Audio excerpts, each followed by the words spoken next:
ప్రేమించడం గొప్పనా క్షమించడం గొప్పనా? ఓకే.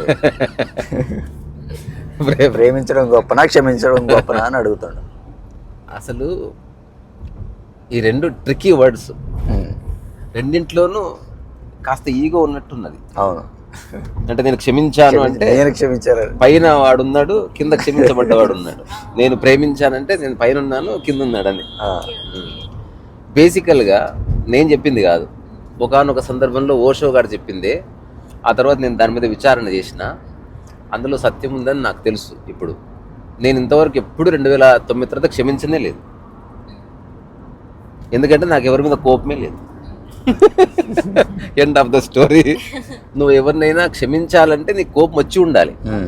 అవును. ఎవరి మీద ఏదో ఒక వ్యతిరేక భావన, హిందీలో ప్రతిశోధ అంటారు, అటువంటి భావన కలిగి ఉండాలి. లేకపోతే నువ్వు ఎందుకు క్షమిస్తావు? దాని కారణం నీకు కోపం వచ్చింది. అవును. అందుకని అది ఇన్ జనరల్ ఉంటుంది. క్షమించాను పో అంటే నాకు కోపం వచ్చింది, ఇప్పుడు తీసేసిన పో అని. మళ్ళీ ఇంకొకసారి చేయొద్దు ఇట్లా. రెండోది, ప్రేమించడం అనేది కూడా చాలా లోపభూయిష్టమైన చేష్ట అది. అంటే మనిషి ఇప్పుడు నీకు నేను ఎడ్ల బండి ఇచ్చి కారు ఇచ్చిన తీసుకోపో అంట, దాని మీద బెంజన్ రాసిస్తా, తీసుకుంటావా? అయితే ఆ ప్రశ్న అడుగుతారు కదా, ఇదేంటి మారుతి కారు ఇచ్చి దాని మీద బెంజ్ రాసిస్తే మారుతి బెంజ్ అయిపోతుంది అంటారు కదా. నేను చెప్పేది కామన్ సెన్స్, అవునా కదా టైసన్? అవును. అట్లనే నువ్వు ఒకరిని ప్రేమిస్తున్నా అంటే దానికి ప్రమాణం ఏమిటి అసలు? ఇప్పుడు బంగారానికి ఒక ప్రమాణం ఉంది, ప్రేమకి ఏం ప్రమాణం ఉంది? ఉదాహరణ అన్నదానం చేస్తున్నా అని చెప్తే ప్రమాణం ఏంటో తెలుసా? పోయేటప్పుడు పైసలు అడగొద్దు, అంతే. నువ్వు పోయేటప్పుడు బిల్లు ఇస్తున్నావు అనుకో, అన్నదానం ఎట్లే? సో ప్రేమకి ఒక ప్రమాణం ఏమిటి అనే దాని మీద ప్రపంచంలో చాలా అద్భుతమైన వ్యక్తులు అద్భుతమైన వ్యాఖ్యలు చేశారు, కానీ అది మానవ జాతికి పట్టదు. ఎందుకంటే వాళ్ళ వ్యాఖ్యలంతా ఇసుకరేణు అంతుంటే, ఈ సినిమాల్లో ప్రేమ గురించి చెప్పిన విషయాలు ఆకాశం అంతున్నాయి, చెత్త. నేను చంపేంత ప్రేమ ఉంది అంటే ఒక హీరో, అది ఏంది? What is this nonsense? చచ్చేంత ప్రేమ ఉంది. నన్ను ప్రేమించకపోతే నేను అందరిని చంపేస్తా అంటాడు ఒకడు. ఆ తర్వాత బాగా వెంటబడి లిఫ్ట్లో ముద్దులు పెట్టి, ఏదో అల్లు అర్జున్ సినిమా ఉంటుంది, దాన్ని ప్రేమ అంటున్నారు. అంటే ఒక వ్యక్తిని డిస్టర్బ్ చేసి ఇంకా ఆ అమ్మాయికి వేరే ఆలోచన లేకుండా చేసి చివరికి చదువు సంకరంగా అంటే హీరో చూసుకుంటాడు కదా అని ఒక చిన్న ఒపీనియన్. సో వీటన్నిటి ప్రేమగా చెలామణి అవుతుంది. ఇప్పుడు అందరూ అదే చేస్తున్నారు. ప్రేమించే వాడు ఏం చేస్తున్నాడు, ఎవరినైతే ప్రేమిస్తున్నాడో వాళ్ళకి అటెన్షన్ ఇస్తున్నాడు, అంతే. ఆ అటెన్షన్ ని వాడు ప్రేమ అనుకుంటున్నాడు. ఆ అటెన్షన్ లో నిజంగా అటెన్షన్ ఉందా? వాళ్ళు అవసరం ఉంది, నీడ్ ఉంది. ఆ నీడ్ తీసేస్తే అసలు ప్రేమ ఉందా? ఒక 60 ఏళ్ళ వాడు ఎందుకు వాడు అటెన్షన్ చూపిస్తున్నాడు అంటే వాడికి తెలిసిపోయిందంత, సబ్కుచ్ జాన్లియా, ఏ మస్తు చూసినాం తీయ అనిపించింది వాడికి. ఇదంతా ఏంది? నీకు ఒక శరీరానికి ఒక నీడ్ ఉంది, ఆ నీడ్ ఫుల్ఫిల్ కావాలంటే నీకు ఆపోజిట్ సెక్స్ కావాలి. అందుకని అది నీకు ఫోన్ దొరికినట్టు నీకు దొరకలేదు, చాలా కష్టం ఉంది. దానికి మళ్ళీ కులము మతము ఇవన్నీ అటాచ్ అయ్యి, ఇంకా ఒక అమ్మాయిని పడేయడం అన్నది ఒక బృహత్ కార్యం ఈ భూమి మీద. అంత ఆశమాషగా, ఎందుకంటే తీరా 2-3 ఏళ్ళు ట్రై చేసి పడేసిన తర్వాత ఏదన్నా అటు ఇటు అయ్యి అమ్మాయి పోయింది అనుకో, మళ్ళీ నీకు టైం, ఇంకొక అమ్మాయిని పడేయాలంటే టైం పడుతుంది. సేమ్ ఇట్ అప్లైస్ టు అబ్బాయిని పడేయడం కూడా. కొందరు ఎక్స్ప్రెసివ్గా ఉంటారు, కొందరు ఎక్స్ప్రెసివ్గా ఉంటారు, కొందరు చెప్పుకుంటారు, కొందరు చెప్పుకోరు. అందుకని ఈ ప్రేమించడం అనే ఆ మాటలే నాకు చాలా లోపంగా అనిపిస్తుంది. ఫస్ట్ ప్రేమించిన అని చెప్పడానికి ఏమిటి ప్రమాణం? ఇప్పుడు నేను బంగారం ఇచ్చిన అంటే బంగారానికి 24 క్యారెట్లు ఉంటుంది, దానికి ఇంత ధర ఉంటుంది, తులం ఇంత, అది ప్రమాణం అనుకుందాం.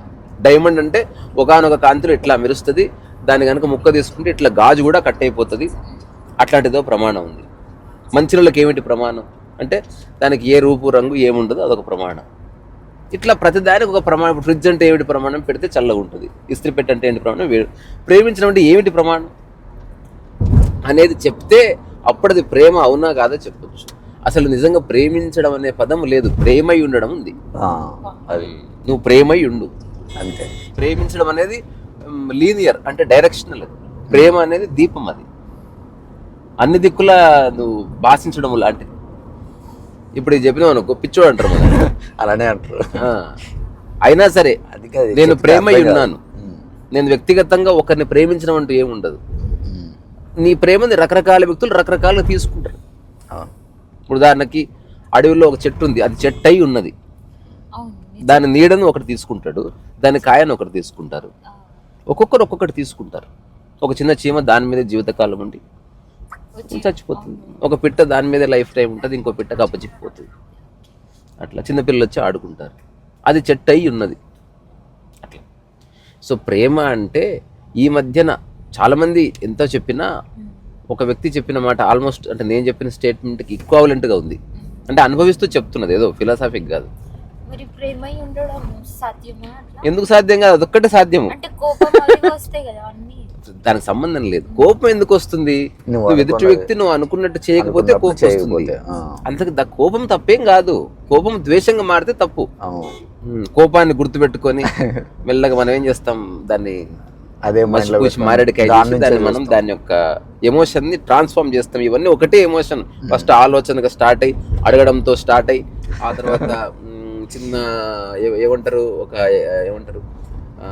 ఒక చిన్న కోపం వచ్చి ఆ తర్వాత అట్లాగే రిపీట్ చేసిన వ్యక్తి వీడు ఇలాగే చేస్తాడన్న థాట్ రిజిస్టర్ అయ్యి అని చెప్పి ఆ తర్వాత ఆ వ్యక్తి మీద నెగిటివ్ ఎమోషన్ వచ్చి ఆ తర్వాత ఇంకేదైనా తప్పు చేస్తే అదే ద్వేషమై అది ఇంకేదో అది చివరికి బ్రేకప్ అయింది చెప్పుకుంటారు. అట్లా అంతే, ఎప్పటిదప్పుడే ఉండాలి లైఫ్.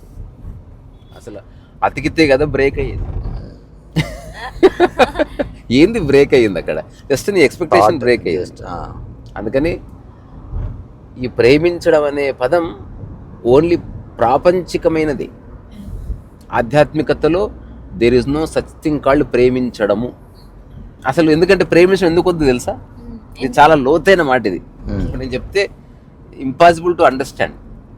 కర్తాభావన లేనప్పుడు ప్రేమించడం ఎక్కడిది? ఓకే, ప్రేమించడం అంటే నేను కర్తను అని చెప్తున్నా. అసలు ఆధ్యాత్మికత అంటేనే అసలు కర్తాభావన యొక్క సంపూర్ణ సమాప్తి. రమణ మహర్షి గారి కన్నా ఐ లవ్ చెప్తాడా? ఆయన అతడు ప్రేమై ఉన్నాడు అతని సమక్షం. ఇప్పుడు ఈ ప్రేమించేవాడు ఆ ప్రేమించబడేది వాళ్ళిద్దరికీ చెందిన చిన్న సర్కిల్. అది నువ్వు ప్రేమై ఉంటే ఇంకోటి ఈ ప్రేమ అన్నదానికి శృంగారానికి లింక్ పెట్టడానికి వీల్లేదు. ఇది కూడా అర్థం చేసుకోవాల్సిన విషయం. ఇప్పుడు తల్లిదండ్రుల మధ్యన ప్రేమ ఉంటుంది, తల్లికి కొడుకు మధ్యన ప్రేమ ఉంటుంది, కూతురుకి తండ్రికి మధ్యన ప్రేమ ఉంటుంది, నాకు దేశానికి మధ్యన ప్రేమ ఉంటుంది, నాకు చెట్టుకు ఒక ప్రేమ ఉంటుంది, మన ఇంట్లో కుక్క ఉంటే కుక్కకు నీకు కూడా ప్రేమ ఉంటుంది. ప్రేమ గురించి మాట్లాడుతున్నాం మనం. We're not talking about lust or sex. అందుకని ప్రేమించడం అనే కాంటెక్స్ట్లో ఏమన్నా ఈ శృంగారపరమైన భావజాలను దూరాయనేది మనం ఆలోచించుకోవాలి ఎవరికి వాళ్ళు. అట్లా కాకుండా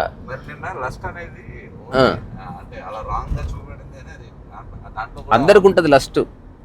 కొందరికి డబ్బు పట్ల ఉంటుంది, అధికారం పట్ల ఉంటుంది, ఎనీథింగ్ ఎక్సెసివ్ ఈజ్ లస్ట్. అంతే. అందుకని నా పాయింట్ ఆఫ్ వ్యూలో ప్రేమించడం అన్నది నువ్వు ప్రేమకి ఏమిటి ప్రమాణం? అసలు ఎదుటి వ్యక్తిని వాడిని ఎట్లున్నాడు అట్లా ఉండనీరా భయ్. అవును, ఇప్పుడు ఒక ఇద్దరు కలిసి ఉండాలనుకుంటున్నారు, వాళ్ళకి ఎందుకు కుతూహలంగా ఉంది తెలుసా? వాళ్ళిద్దరు వేరే వేరే చోటు ఉన్నారు కాబట్టి. అవును, నిజంగా బుర్ర తక్కువ ఉంటే బుర్ర ఉంటే అసలు పెళ్లి చేసుకున్న వారానికి ఒకసారి కలవండి. కలిస్తే నీకు ఇంట్రెస్ట్ వీక్తుంది. మెల్లమెల్లగా వాళ్ళని చెడ్డీలో చూసి పొద్దున్నే పాచిపళ్ళతో చూసి తుమ్ముతుంటే చూసి దగ్గుతుంటే చూసి అంటే నీ అమ్మాయి ఇది అప్సరస్ అనుకున్నాను నేను, ఇట్లుంది ఏంది ఎక్కడో బెడిసి కొట్టింది బాబాయ్ ఇది సంథింగ్ నేను అనుకున్నట్లేదు, మంచిగా తయారై వస్తారు. అట్లా చూసిన తర్వాత అదంతా తీసేస్తే అసలు నమ్మబుద్ధి కాదు. ఇదేంది ఇట్లుంది అసలు ఇది సంథింగ్ ప్రోడక్ట్ ఇది సంథింగ్ రాగానే అది ఒక ఎక్స్పెక్టేషన్ తో ఉన్న వాళ్ళకి కదా. అవును, అందరు దానికి ఇప్పుడు కట్నం కోసం చేసుకుంటున్నారు. ఈ సోకాళ్ళు ప్రేమికులు మహానుభావులు అందరూ. ఎందుకంటే నువ్వు అప్పుడు ఆ అబ్బాయికి అమ్మాయి మధ్యన మేకప్ ఉంటుంది, ఇంప్రెషన్ కావాలి కదా. మన మధ్య ఎవరో ఉన్నారు, నువ్వు ఎట్లా కలవాలి? నేను అందుకే నేను ఇప్పుడు ఒక ద బుక్ ఆఫ్ సీక్రెట్ అని తర్వాత ప్రింట్ చేద్దాం. అందులో ఈ లోక వ్యవహారాలు చాలా ఉంటాయి, చాలా బ్రూటల్గా చెప్పిన చిన్న చిన్న సత్యాలు ఉంటాయి. అది ఒకటే పారాగ్రాఫ్ పైన స్టార్ట్ అయ్యి బుక్ దగ్గర ఎండ్ అవుతుంది, ఎక్కడ పారాగ్రాఫ్ ఉండదు. It's a continuous book. అది అంటే ఒకదాని తర్వాత ఒకటి ఒకదాని తర్వాత ఒకటి బల్లి చెవులో దారం లాగా. అంటే చెవు ఉన్న చోట వేరే అవయవం పెట్టాలి, ప్రస్తుతం బాగోదు కాబట్టి అట్లా. అదో సామెతలే. దాంట్లో ఏముంటుందంటే నిజంగా మీ అబ్బాయికి పెళ్లి చేయాలనుకుంటున్నారు, మీ అబ్బాయి పొద్దున్న నిద్రలేస్తానే పెళ్లి చూపులు తీసుకెళ్ళాలి మీరు. అప్పుడు ఆ అమ్మాయి నిద్ర లేచి బయటకు వస్తుంది. అప్పుడు నచ్చింది అనుకో, అసలు ఏ పేచి ఉండదు. అంతే. ఎందుకంటే ఒరిజినల్ చూసినావు నువ్వు. ఓకే అది ఇట్లా గోక్కుంటా ఎవడాడు వీడు పప్ప నిద్ర లేచినాక ఇంకా ఫ్రెష్ గా నీ ఉంటుంది తలకే నేను చెప్పేది, నీ ఫ్రెష్గా ఉంటే అట్టనే తిరగరాదు. నువ్వెందుకు స్నానం చేస్తున్నావు? స్నానం బట్టి కాదు, నీ ఎందుకు ఎందుకు Cleanness నేను ఇప్పటికి వారం రోజులే మనం లేచిన తర్వాత మంచిగా ఉంటాం ఇంకా నాకు తెలీదు. నేను మీరందరిని చూస్తే మీరందరూ మీ ఒరిజినల్ ఫేస్ మీకు నచ్చట్లేదు, ఏదో రాస్తున్నారు, ఏదో చేస్తున్నారు, క్రీములు రాస్తున్నారు, అదే చేస్తున్నారు. ఇవన్నీ నేను ఎట్లున్నా ఒరిజినల్. నాకు తెలీదు ఎవరెవరైతే రుద్ది రకరకాల సబ్బులతో పిండితో స్నానాలు చేస్తున్నారో వాళ్ళందరూ ఎందుకు చేస్తున్నారో నాకు తెలీదు. అసలు గుండెకి నాకు తెలీదు. గుండె గిండె బయట ఉంటే దానికి కూడా అవి లోపల ఉండి బతికిపోయినాయి. ఇది లేకపోతే సరిపేసి నానబెట్టుకొచ్చే మూత్రపిండాలు చూడు కొంచెం రంగు మారినట్టుంది. కలర్ చేంజ్ అయితే యాక్చువల్లీ కలర్ తీసి రాయటమే. అరే గుండె కనుక బయట ఉంటే దానికి కూడా ఒక పౌచ్ వచ్చేది. పౌచ్ క్యాప్ పెట్టుకున్నట్టు హార్ట్ పౌచ్ ఇస్తారు ఒకటి, దాని మీద టాటోలు కూడా టాటూలు గిట్టులు అన్ని. సో కాసేపు పక్కన పెట్టు. ప్రేమించడం అనే ప్రక్రియ నాకు 100% అర్థమైంది. ఇదంతా ఒక గేమ్, అవసరాల కోసం మనిషి వాడుతున్న గేమ్, లోపభూయిష్ట పదం. అది ఐ నీడ్ యూ అని చెప్పే బదులు I love you love you అని చెప్తా. ఇప్పుడు 3 పదాలు ఉన్నాయి, 3 ఫ్రేజెస్ ఉన్నాయి. చూద్దాం, దానికి వీలైతే చిన్న అనాలిసిస్ చేయి, లేదా example E. I like, I need, I love. I like you, I like it, I love it, I need it. నాకు నువ్వు ఇష్టం, I like you, I need you, నాకు నువ్వు కావాలి. అచ్చా, ఓకే. ఇంకోటి ఏం ఐ నీడ్ అంటే నాకు నువ్వు అవసరం ఉందా? అవసరం. ఇప్పుడు ఉదాహరణకి ఐ నీడ్ సమ్ వాటర్, నాకు అవసరం అట్లా ఉంటది. నాకు వాటర్ కావాలి. కానీ ఎప్పుడన్నా ఐ లవ్ వాటర్ అంటావా? ఐ లవ్ డ్రింక్ అని చెప్పు. చూడు, ఏది అత్యంత ఎసెన్షియల్, ఏది అత్యంత జీవనాధారమో దానికి ఐ లవ్ లేదు. ఉత్త గడగడ తాగుతున్నావు అంతే. అదే ఐ లైక్ ఇప్పుడు ఐ లైక్ మహేష్ బాబు అంటారు. ఐ నీడ్ మహేష్ బాబు అని అన్నారు. ఎవరు? వేరే ప్రాపర్టీ. సో ఈ చిన్న చిన్న విభజనలు ఉన్నారా టైసన్? అవును. అయితే మిగతా వాళ్ళ సంగతి నాకు తెలియదు, అది బయట చెప్తే అర్థం కాదు కాబట్టి నేను వ్యక్తిగతంగా నేను ప్రేమయ్యే ఉన్నాను. అది ప్రయత్నం వల్ల రాదు. ఒక వ్యక్తి పట్ల ఉండేది మనసు దూరితేనే వస్తుంది. ఇంకోటి మనకు భాషలో కూడా ఈ పదాలు ఉన్నాయి. నేను అమ్మాయి మనసు పడ్డాను డాడీ అంటారు కదా. అంటే అర్థం ఏంది? నీ ఒక ఆలోచన తీసి ఆడేసినవనే కదా. అంతే అంతే, తప్పేం లేదు. అంటే అర్థమైంది, మిగతా అన్నిటిని పక్కన పెట్టి నువ్వు ఒక దాన్ని ఎంచుకున్నావు. ఆ ఎంచుకోవడం లోపల క్యాల్కులేషన్ ఉంది. ఆ అమ్మాయి హైట్, ఆ అమ్మాయి రంగు అంటే క్యాల్కులేషన్ ఉండాలా? ఉండొద్దు. ఉంది అంటేనే సంథింగ్ రాంగ్. అది ఉండొద్దు. అంటే నువ్వు దేన్ని ప్రేమిస్తున్నావు అసలు? బాడీ ఆర్ బాడీ వెనుకున్న ఒకనొక మానసిక అవస్థని, లేదా ఈ రెండింటికి అంటకుండా ఒకనొక ఆత్మస్థితిని, what is it you are liking? Ultimate గా ఎవడైతే మూలాన్ని చూస్తాడో అది ఎప్పటికీ చెడిపోదు. ఎవడైతే శరీరాన్ని చూస్తాడో కొంతకాలం తర్వాత శరీరం ముసలిగా అయితే ఇంట్రెస్ట్ పోతుంది. ఎవరైతే మనసును చూస్తారో మనసు మారేది కాబట్టి ఎప్పుడన్నా పోవచ్చు. అందుకని ఈ మనోశరీరాలకు అతీతముగా ఏదైతే ఒక సంబంధం ఉంటుందో, అంటే అదేంది ఎగ్జిస్టెన్షియల్ రిలేషన్షిప్. మనసును కూడా అది కూడా పోతుంది కదా. అందుకని నా సలహా ఏంటంటే, ఎవరైతే పెళ్లి చేసుకుంటున్నారో దయచేసి కలిసి ఉండకండి. ఎవరి రూమ్లో వాళ్ళు ఉండండి. వారానికి ఒకసారి కలుసుకోవాలన్న ఉత్సుకత కలిగినప్పుడు అప్పుడు దెబ్బ స్నానం చేసి ఇంత పౌడర్ కొట్టుకొని అట్లా పోయి వస్తున్నా వారమైంది, ఐ వాంట్ టు సీ, అట్లాంటి ఒక ఉబలాటం, ఒక ఉత్సుకత వస్తుంది. ఉద్దస్తమానం చూస్తే ఏమి ఇంట్రెస్ట్ ఉంటుంది? Very boring. అట్లా మరి అప్పుడప్పుడు కలిస్తే కలిగే ఇష్టం నిజమైన ఇష్టం, నిజమో అబద్ధమో బాగుంటుంది అంతవరకు నాకు. అది ఒక వేరే వ్యక్తి యొక్క ఎగ్జిస్టెన్స్ ను కోరుకుంటున్నావంటేనే నీకు నీ లైఫ్ లో కొంచెం ప్రాబ్లం వస్తుందని అర్థం. ఇప్పుడు రమణ మహర్షి అంటే వేరే వ్యక్తితో సంబంధం లేదు, అఖండము, పరిపూర్ణము, సంపూర్ణము.